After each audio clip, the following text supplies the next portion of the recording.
All right, everyone. Welcome to Don't Be Scared of Facts, a presentation that's really designed to be your antidote to fear when it comes to some of these intimidating resources that contain data, stats that aren't really legal in nature, that are sort of outside of our comfort area as legal researchers, but can still be really useful to be familiar with.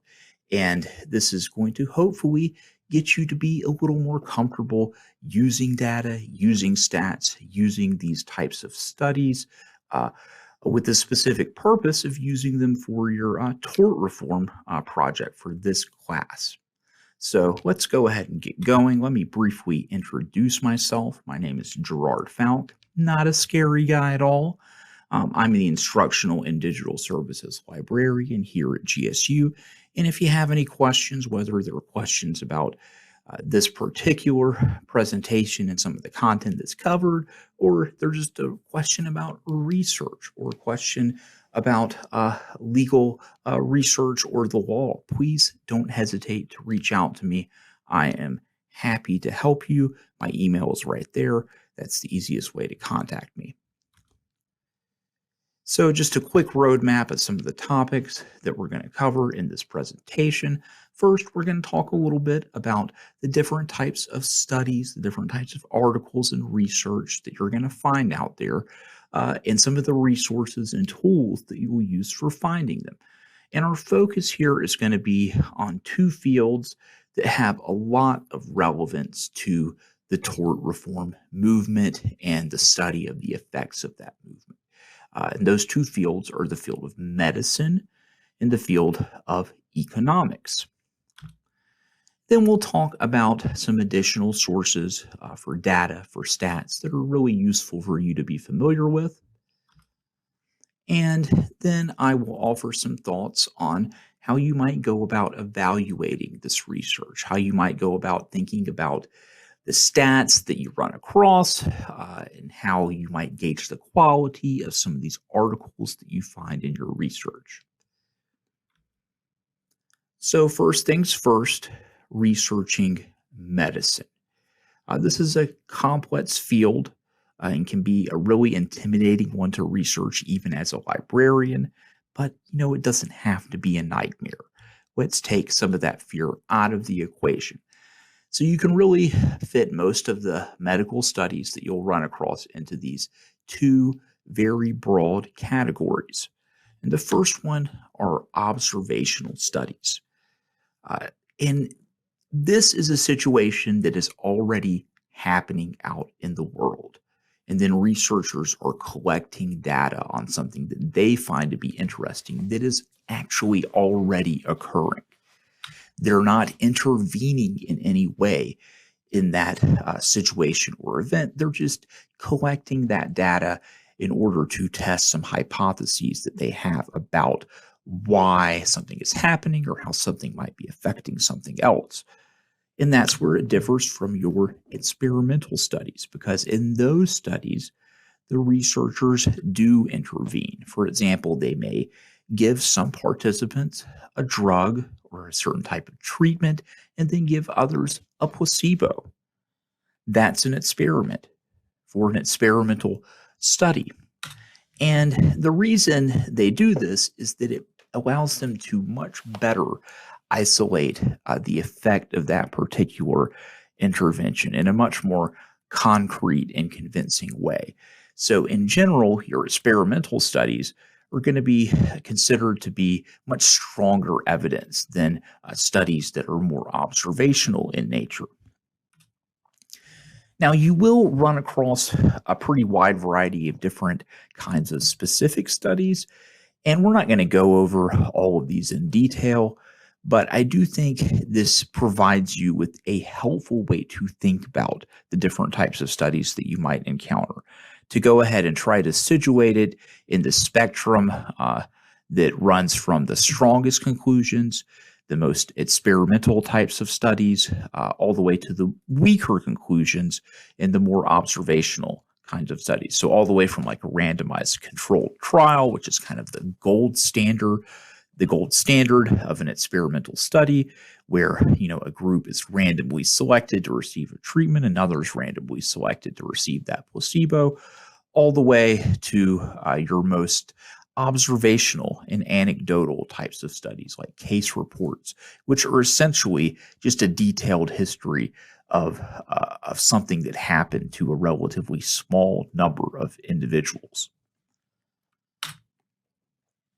Now, medical research is a little different than some other fields like economics, for example, in that one particular database does tend to really be easy to identify as like the key database, like the most essential database for finding medical research. And that is PubMed. PubMed provides access to the National Library of Medicine's database, which contains a whole lot of different journals, and it contains access to all of the citations and abstracts that are contained within that database. And of course, when you're accessing it through GSU and using the library's resources, you're going to be able to get full text for a lot of that stuff as well. Now, PubMed is a complex database, so you do have to be pretty conscious and intentional about the way that you use it in order to make effective use of what it has to offer. Now, the basic search functionality is really pretty much what you would expect. You could certainly just go to the search bar and put in the terms that you want to look up in there and run a basic keyword search. And then if you choose the advanced search options, you can do things like Boolean connectors, your and, or, not, things like that, and formulate a query, which can be a helpful way of maybe narrowing the results somewhat. But you've got some other really helpful tools that aren't taken advantage of quite as much as they could be, in my opinion. And the first one of those are your medical subject headings. And this is essentially like a controlled vocabulary that would allow you to really ensure that you're finding all of the particular studies that deal with a particular type of treatment or maybe a particular type of condition. By using a controlled vocabulary, you're making sure that you're going to capture all of those, even if some of the authors of the study might sometimes refer to it using slightly different terminology from paper to paper. It's not going to rely on that matching the keyword because you're using the controlled vocabulary of those medical subject headings.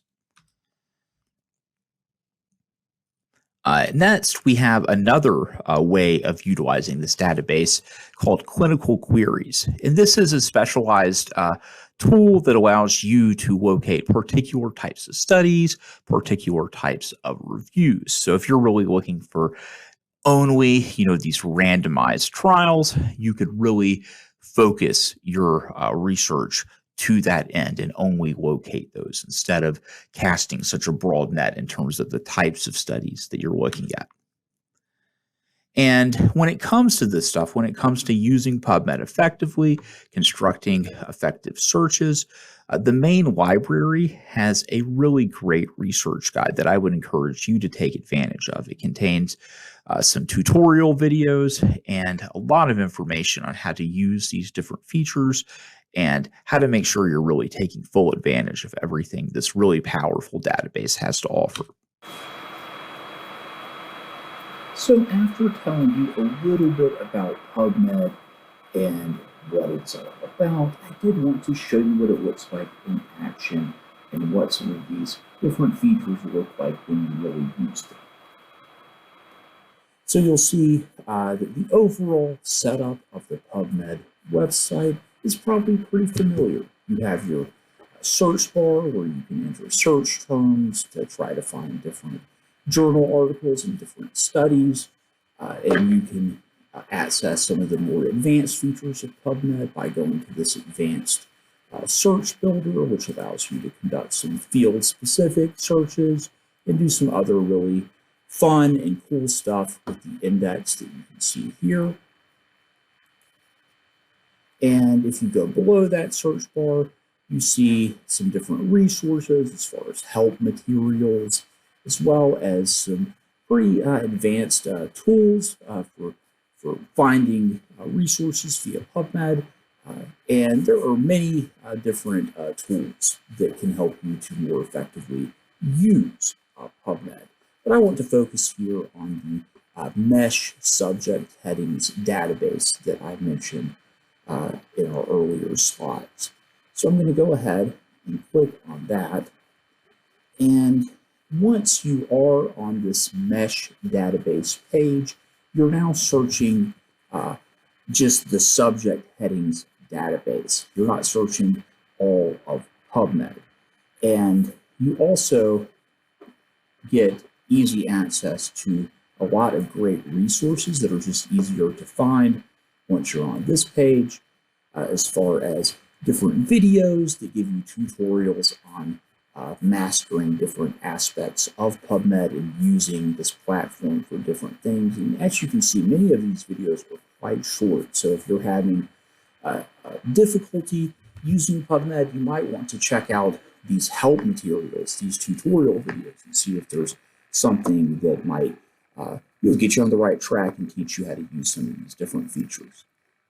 So what I'm going to do is go ahead and search for a subject heading, and in the spirit of the season, I'm going to search for what is really everyone's main focus around this time of year, and that is, of course, candy. So I searched candy, and this is, probably not the most common and most typical type of PubMed search that you might run. Usually you're probably going to search for something that's closer to like a condition or a treatment, and that's part of the reason you don't see a huge number of search results. But there have been a lot of studies on candy, on these sweet confections that we love so much that don't always have the best health consequences. So I'm going to click on that candy subject heading, and you'll see a quick description of candy. You'll see some sort of synonymous related terms that are sort of categorized under the same heading in mesh. And then you'll see down here where they've located candy in sort of this outline of all of the different knowledge, all of the different studies, all of the different research that PubMed has collected. The folks over at the National Library of Medicine have organized it into this overall outline, and you can see where candy is located, between food and chewing gum. And that can be useful when thinking about the different types of searches that you might run, whether you need to go out broader and search for something a little more general, or whether running a more particularized specific search might be a better strategy. And you also, in that same spirit, have these different subheadings here. And I want to focus on the toxicity of candy, which is always something people become very interested in during the trick-or-treat season, as well as the supply and distribution of candy. And once I've chosen those subheadings, I need to add them to the search builder over here, because remember, we're not on PubMed proper. This is just a tool that can help us build a really effective search of PubMed. So now that I've added those subheadings, I can see that I have this more specific search constructed, where I'm just looking for articles, looking for studies that are related to the supply and distribution of candy, as well as the toxicity of candy. So I'm going to go ahead and run that search.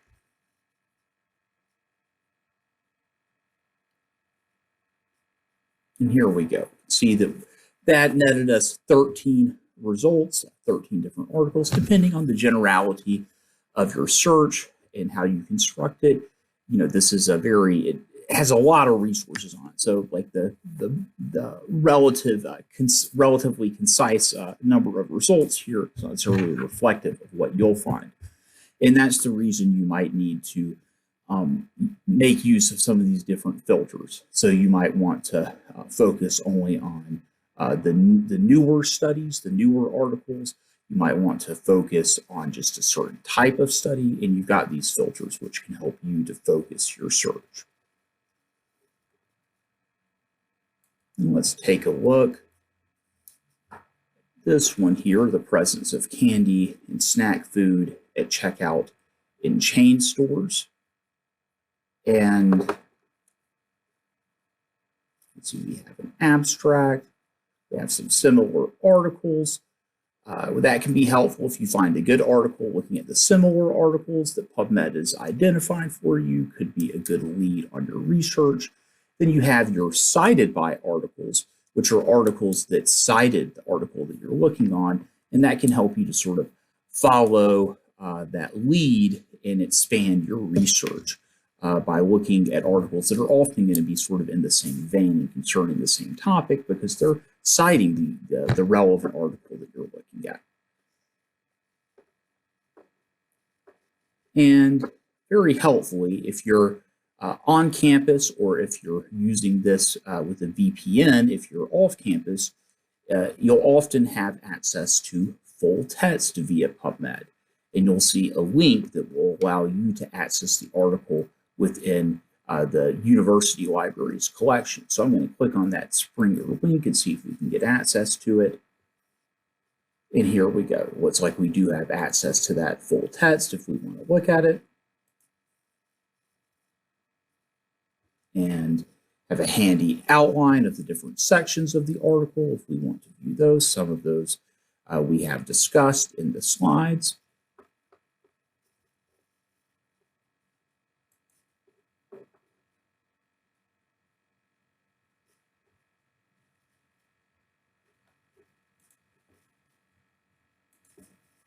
So PubMed is obviously a really powerful resource. This is really just the tip of the iceberg. I just want to show you, what it looks like and help you to sort of get a feel for what it can do and how powerful some of these different tools are. I would definitely encourage you, if you're like looking into a more specific condition, to use that mesh database. It can be a very helpful way to do research.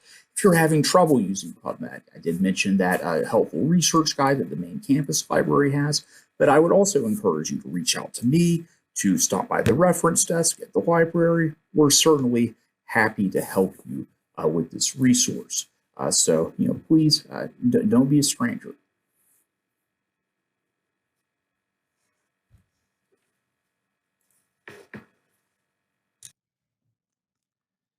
So our next topic is researching economics. And here we have a wider variety of different sources that we want to look at, that we want to be familiar with.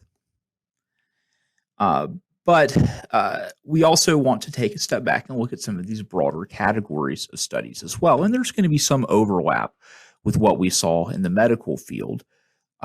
Like we saw that there are some examples of meta-analysis within the medical field as well. It's a really common type of study in the economics field that uses these different stat methodologies to take evidence from all these different studies, all these different sources, and synthesize that evidence and try to draw conclusions from it. And then we also have experiments within the economic context. This is frequently going to take the form of like a natural experiment, which is actually more kind of like an observational type of study using the vocabulary from the medical context. But sometimes these also take place out in the field or within a controlled lab. They might use cash payments to incentivize people so that the researchers can take a look at the choices that those people make and draw some conclusions from those. And finally, you'll also run across these empirical studies. And I think you'll know when you run into these because they can often be very difficult to read if you're not trained in the discipline. And these are going to test like a complex theoretical model of some kind by using a data set and using various methodologies of stats, such as complicated regression analysis, to try to test the validity of that model when applied to that particular data. And I don't think in general these are going to come in quite as handy when you're looking at it in the tort reform context. But when you're looking at those, you'll probably mainly just be looking at some of the conclusions and not so much diving deep into these complex mathematical models that are being tested. So when you're looking for economics research, again, just like we saw with the medical field, there is sort of one database that really reigns over the rest of them. And in economics, that's going to be EconLit. It has a really almost comprehensive database of econ literature, with its emphasis really being on articles that you'll find in these peer-reviewed journals. So that would probably be your first place to turn for most of your research. But you also might want to look at some of the working papers that are made available by NBER, this private nonprofit that really gets a lot of the most important work in scholarship out there to the public, like as it's being done. So it's going to be a little more recent, a little more fresh off the presses, contains some developments that haven't necessarily went through that peer review process yet. So in that sense, they might be a little less rigorous or a little less convincing. And finally, another really solid resource is the Public Affairs Information Service. And this indexes a really wide variety of materials that concern public policy. So it covers many different disciplines as long as they affect public policy or matters that might be subject to government regulation or something along those lines for whatever reason. So it's got a variety of different materials in different disciplines, but they're also going to cover different formats. So you do find, sort of standard studies, scholarly articles, but you'll also find things like, government statistics and that type of information as well. It's really quite a different, quite a variety of different information there. So with that in mind, you'll want to use some of your filtering options to make sure you're narrowing it to what you can get. And these are all databases that you'll be able to find just through the GSU library databases page.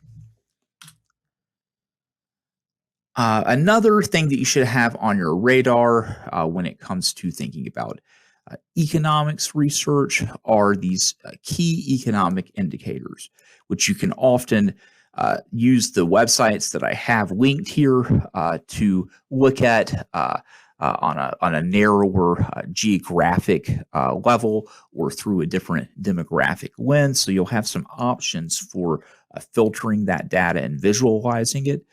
And these are things like, the GDP, which you hear a lot about on the news, as well as different reports on employment, wages, prices, consumer expenditures. These can be really helpful sources of data, especially when you're trying to look at the effects of something as wide scale, as widespread as tort reform, something that can have such dramatic effects. And then we have sort of our own subfield, right, of law and economics that is really often related to analyzing the economic effects of different forms of law, which, of course, has a lot of prominence when we're talking about tort reform. This doesn't really have like its own dedicated sources. So you're going to find these different books like in just the library stacks alongside other books in the legal field. You'll find the journals alongside, other legal journals. Generally, I have some of the major ones listed here. I've just pulled out a few different titles that would provide you with kind of a nice introduction to some of the key concepts of law and economics. We start out with our economic analysis of law by Judge Posner, which is one of the really landmark books in the field of law and economics. And then we have, some handbooks on the major topics when we're talking about the Oxford Handbook, as well as a research-specific handbook into behavioral law and economics. One thing to note about this one in particular is that, we have several of these that are on law and economics particularly. So we have this one on behavioral law and economics, but also a few others that deal with like the economics of property law, and different more specialized topics like that as well.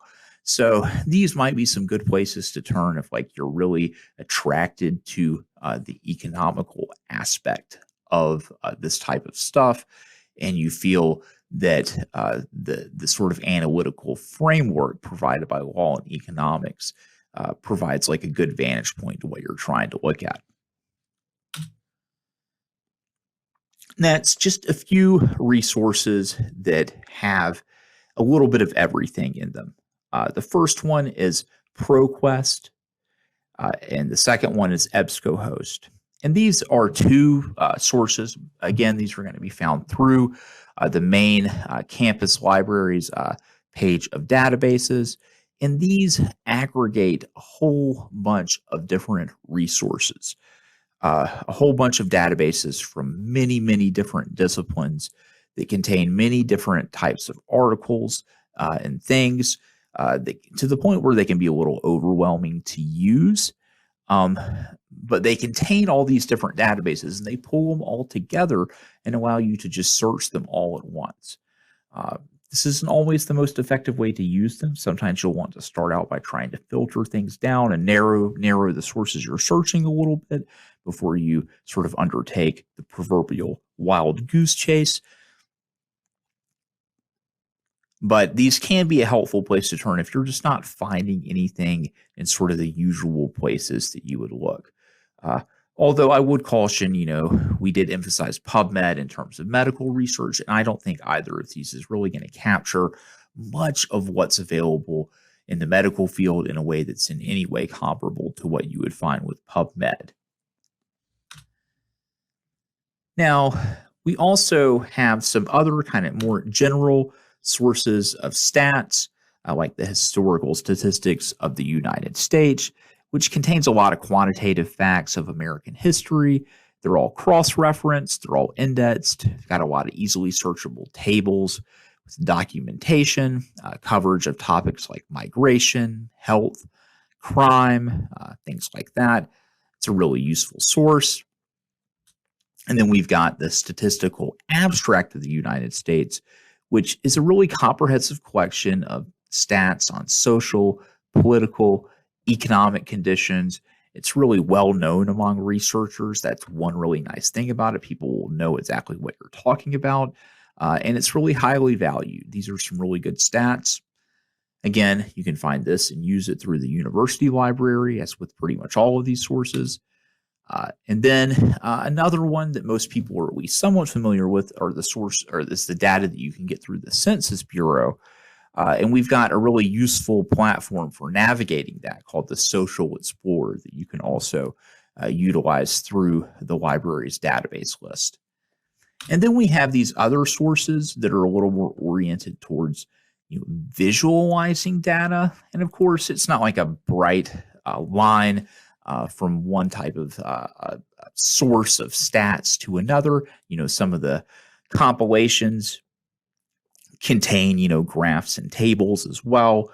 But these data visualization sources are really focused much more on giving you a variety of different ways to visualize data.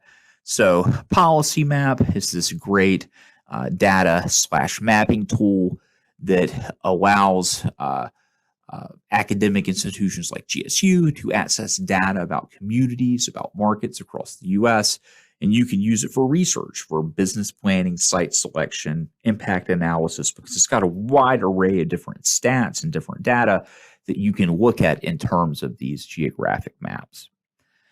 The next one is Simply Analytics, which has over 75,000 different variables covering a lot of different demographic, historical census data, real estate data, housing data, employment, consumer spending data, everything under the sun, really. A lot of healthcare survey data as well, so it could be handy in that respect, as well as marketing data. And it allows you to look at that data in different formats and and visualize it in different ways that would benefit your analysis. Finally, census on the map allows you to access like the Census Bureau's own data visualization tools, the interactive mapping tools that let you see how some of the stuff they've collected on the U.S. population looks like from a geographic level when you're looking at a certain geographic area, like the state of Georgia, exactly how that data overlays with our different geographic subdivisions. All right, our next major topic is how to evaluate some of these different sources that we might come across. So first, just a word about just being illiterate when it comes being literate when it comes to stats. Many people are kind of intimidated by numbers, myself included sometimes, depending on the context. But we want to make sure that we're comfortable with that when we're evaluating these sources. And these are just a few common mistakes that you might run into that you want to be on the lookout for when you're trying to evaluate the research that you come across, and also errors to perhaps watch out for in your own thinking. And the first are these issues with probability. Like, it's really tough to understand probability. So a few questions that you might want to ask when you're thinking about the probability of different events is, number one, exactly what are they referring to? What is the category of patients that might stand that percentage chance of like developing so and so condition? Is it the whole population or just the population under age 50? That's a really important distinction that you need to be able to grasp and that you need to do via like careful reading of the way that the methodology of that study is set out, so that you have a clear understanding of the reference categories so you don't mess up like that attendant probability. Another important like probability related issue that often comes up is like the independence of different events. Are the two events that you're looking at actually totally independent from one another? Or are they tied together on some really fundamental level that makes like the probability of one event affect like a subsequent event? Next, we have causation problems. And of course, we all know sort of the axiomatic proverbial, causation does not equal correlation. And it really is something to take home, to take to the bank, because that is definitely true and definitely a good thing to keep in mind when you're evaluating stats and any type of data.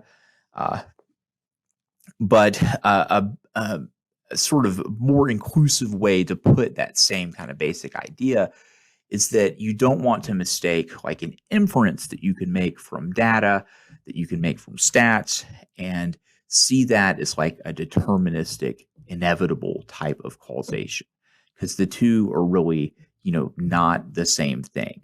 They're, one is what's likely to happen, and another is like when this happens, this next thing inevitably follows. We're really talking about very different concepts, but they're very easy to confuse, and they cause a lot of problems when it comes to stats, data, and stuff like that.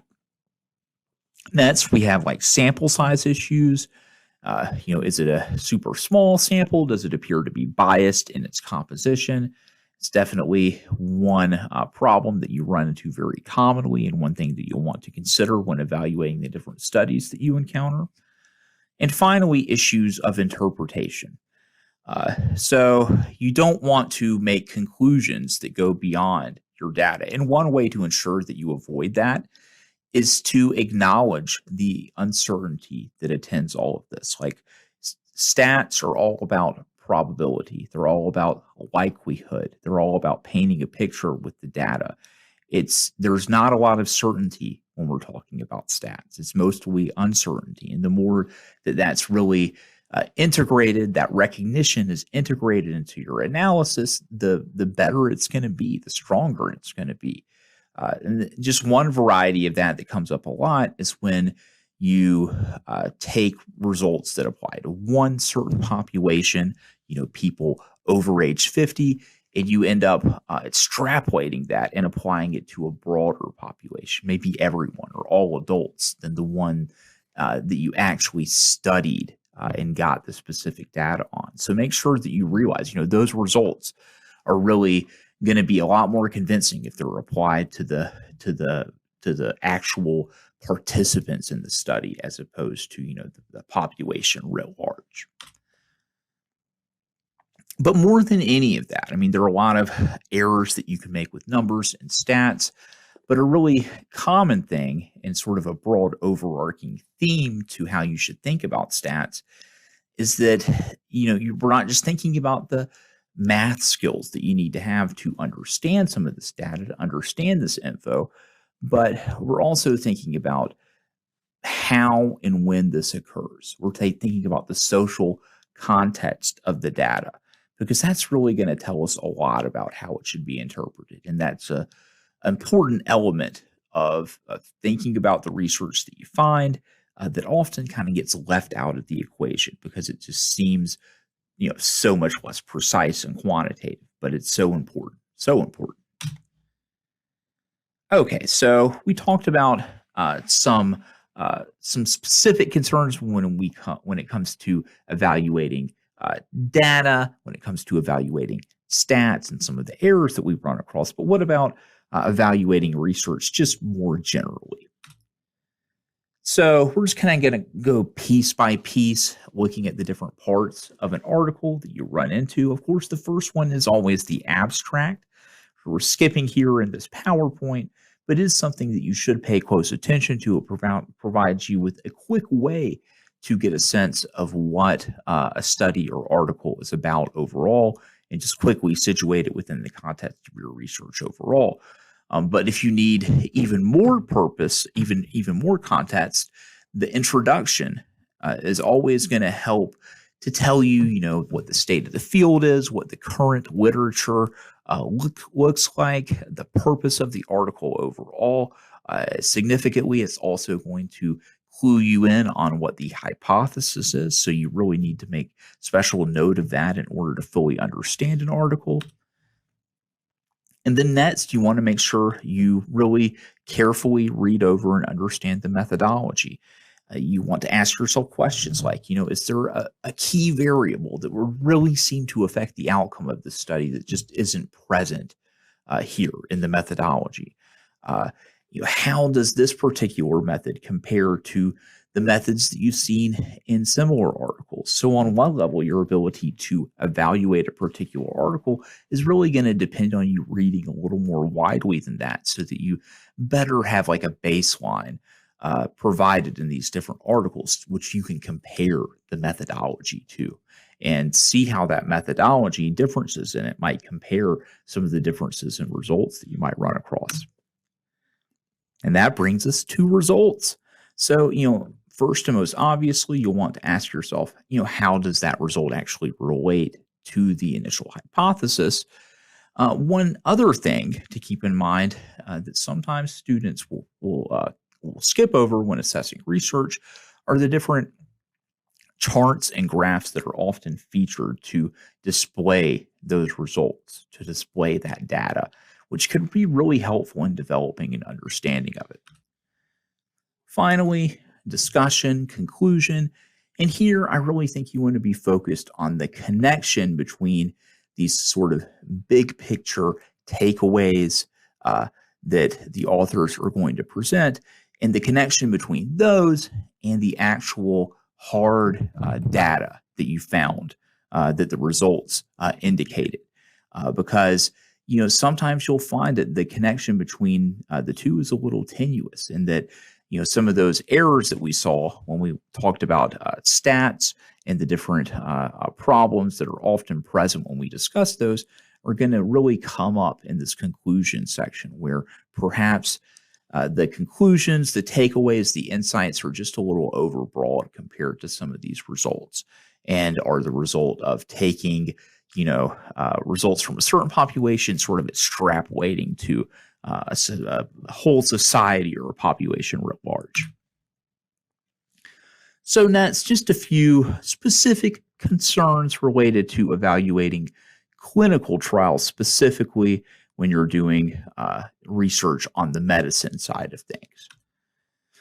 So, this is really where our observational versus experimental divide is the most helpful. So, you'll want to refer to the different types of studies on that earlier slide that are out there and sort of where they fall along that sort of spectrum of the more observational and the generally less rigorous or less convincing to the more experimental and the more rigorous, the more convincing, our randomized controlled trials and similar types of studies. So that'll be one initial consideration that'll help you decide how persuasive, how convincing that particular research is to you.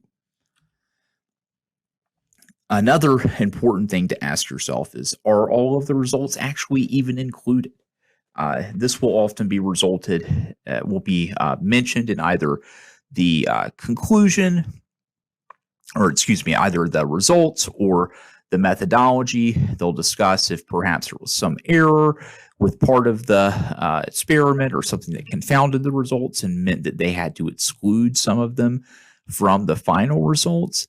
And often that can really have a pretty big impact on the takeaway, can really maybe limit the usefulness of a particular clinical trial. So one thing to really keep in mind there. Finally, the confidence interval. That's very frequently going to be like 95% is going to be the most common one that you run across. And if you see something that's really off that mark or has a much lower confidence interval, that's really a big, yellow sign, a caution sign for you to be suitably wary of that research if they don't feel that it's really statistically significant.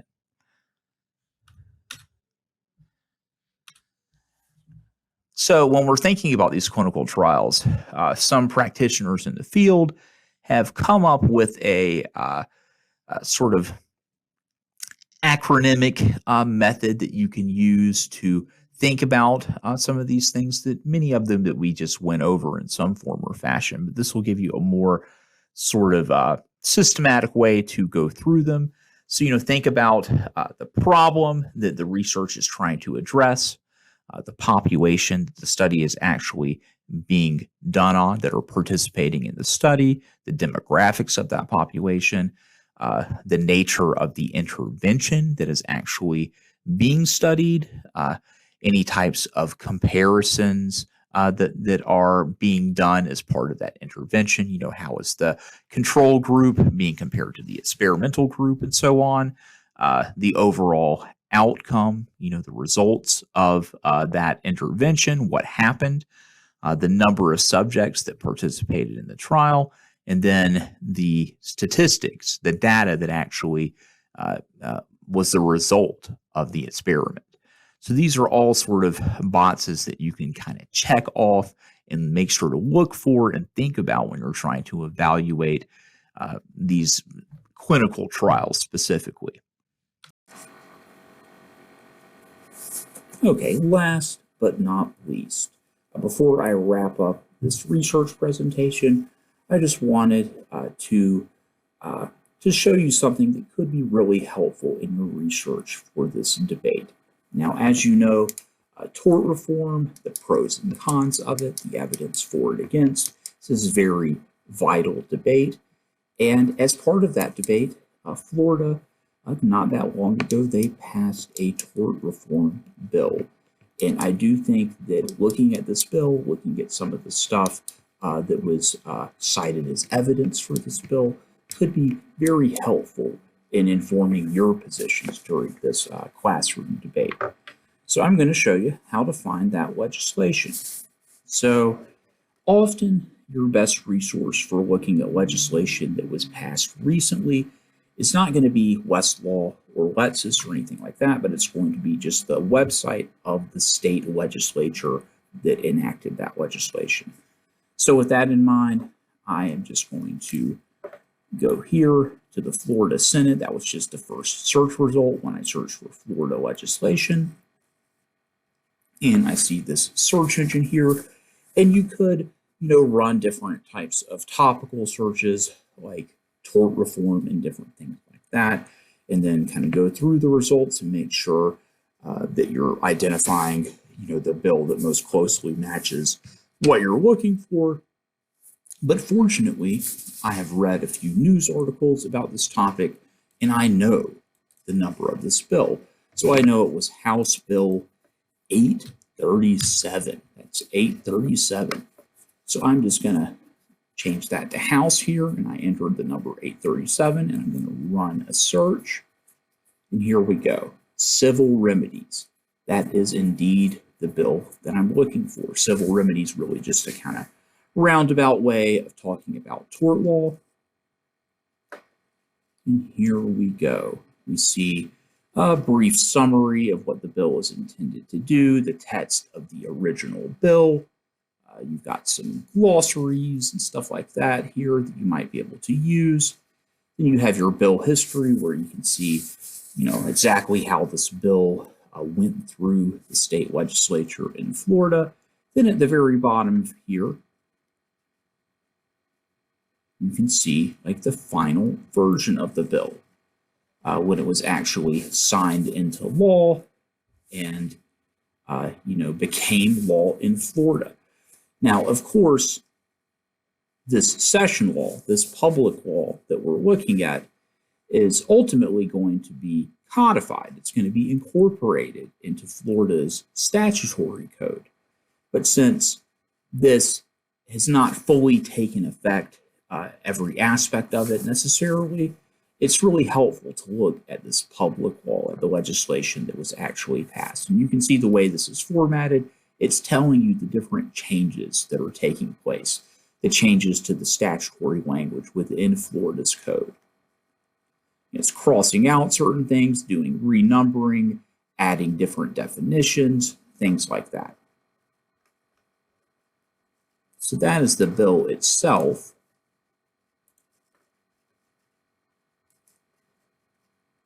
Now let's go back up to our different categories.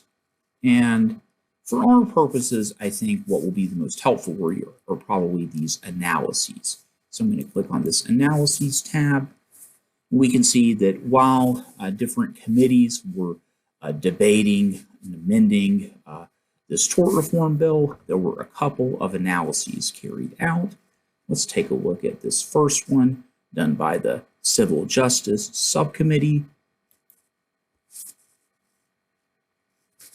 And we can see that we have a summary of what the bill was intended to do.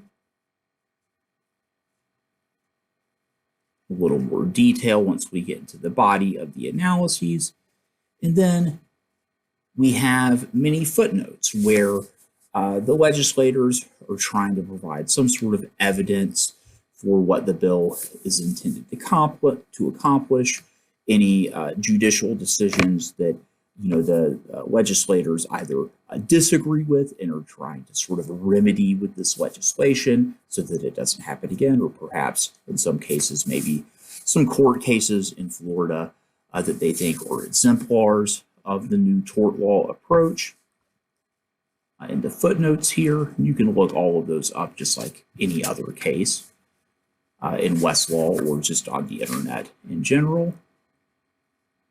Many case citations, a lot of discussion of the different doctrines at issue that are sort of being swept up in this tort reform. Some references to the experiences of different states. So you can see there's a lot of discussion of Florida's history with various reforms to their tort law. So it's a pretty, extensive and wide-ranging discussion. You do want to take it somewhat with a grain of salt, though, right? Because ultimately, these were legislators who decided to enact the tort reform, and they want to provide you with a justification for the law. So it's not like this is necessarily a super even-handed analysis, but it can be a helpful thing to inform the debate that you're going to have in the classroom. And then I did want to show you where you could find this type of material on Westlaw as well. Although, like I said, I do think often the public websites of the different governmental branches in the states can be the best resource here. So I'm going to go to State Materials, go to Florida, and then I'm going to go to Florida Statutes and Court Rules.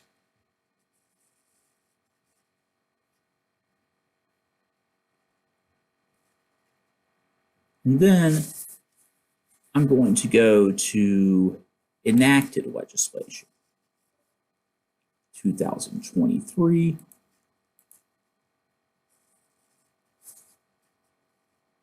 And I know it was HB 837, so I'm just going to do a Control F search for 837, see if I can find it that way.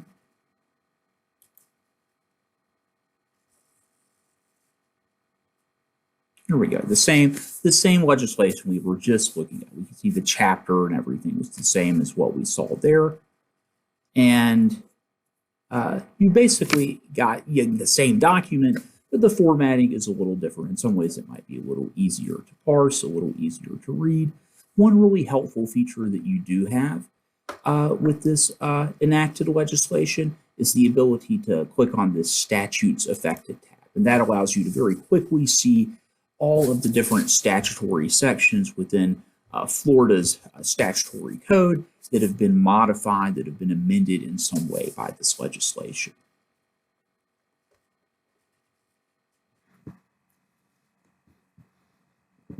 So there you go, a very brief summary of how to find some important recent legislation that might help to inform some of your arguments during this classroom debate that you're going to have. And of course, do keep in mind that many of these strategies, many of the resources that I've discussed here could be generalized. You could use them to find many types of legislation. With some modifications, you could use them in different jurisdictions. Many of the resources are quite similar. So that wraps it up. We talked about different types of studies in the medicine field as well as in the field of economics. Some resources that you can use for finding those studies, as well as some good resources for more general stats and data, as well as some tools and frameworks that you can use for evaluating the quality and rigor of the research that you find. I do think this should be stuff that is quite helpful to you in doing some research on the effects of tort reform for your course. If you have any questions about any of the material that we covered, you've got my contact information here. Please don't hesitate to reach out to me. And remember, this stuff, it's not scary. It's not terrifying. It's data. You can master it. You've got to take the fear out of the equation and just get a little more comfortable with these types of resources. And yeah, there you go. Good luck with it. Let me know if you need anything.